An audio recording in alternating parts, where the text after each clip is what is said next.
All right, hello children, it's Pastor Matt again here for this week of Children's Praise. Here's our lesson coming to you, and this time we're going to talk about something a little different. If you remember last week, we would have talked about the gospel, and I held up a piece of paper that is actually a newspaper, our church newspaper. Well, here's another important document that runs the church. Look at this. Maybe you've seen these on Sunday. This is the church bulletin. Lots of stuff in here, lots of news, kind of like a newspaper, but we're going to use it for a different illustration today. Today, I want to talk about the power of our tongue, right? Everyone point to your mouth. Do you have a tongue? This one time you're allowed to stick your tongue out. You can stick your tongue out your teacher, but in a respectful way. But you have to understand what this little thing is. You can do a lot of bad things with your tongue. You can say a lot of bad things, right? So, here's our proverb of wisdom. We're going to learn a little bit about our tongue from Proverbs 12, verse 18.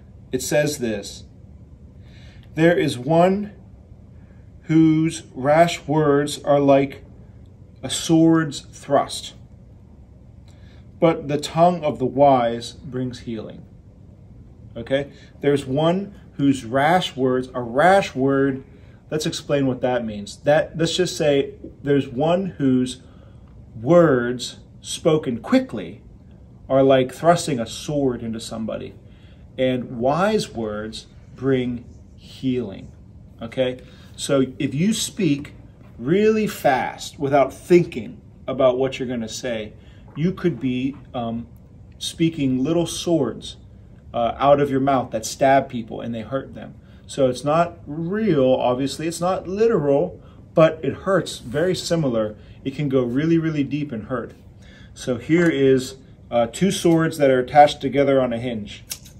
Call them scissors. And I know you get to play with these sometimes, but maybe you don't get to play with the big ones. You have to use the little plastic ones. The reason you don't get to play with the big ones often is because of this. Look at that. It's very, very sharp. If that was your finger, that would hurt really bad, right? So this is what the Bible says our tongue is like. If we speak quickly and we say things that are very harmful and rude, then that's like sharp swords that just stab or cut, right? And look what happens to this paper. That's what you can do to someone. You could cut them right in half like this with your words. And look, that's very painful. You're able to do that with your tongue. And sometimes when you're cutting, you end up nicking your finger. Maybe you do get a cut. There's another way to talk that could be like a Band-Aid. I'm sure you've all put Band-Aids on. They're very tricky sometimes because you got to open them up carefully, because you know that on the sides of the Band-Aid, there's a whole sticker. So it sticks to your skin. So here's the Band-Aid, right? And let me read that verse one more time so you understand. Verse 18 says, "But the tongue of the wise brings healing," right?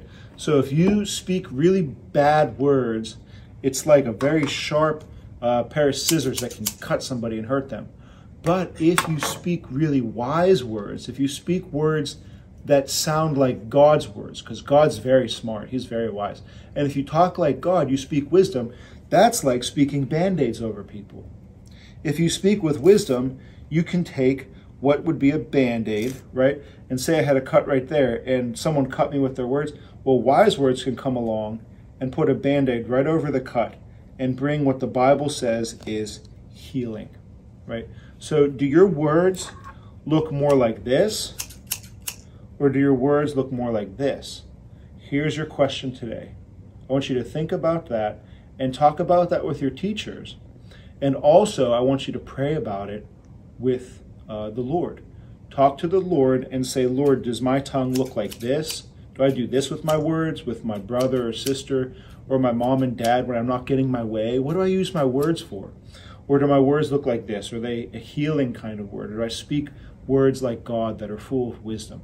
And we all need wisdom, so we need to pray that God gives us wisdom so that we can speak words of healing. Okay, I'll see you again next week.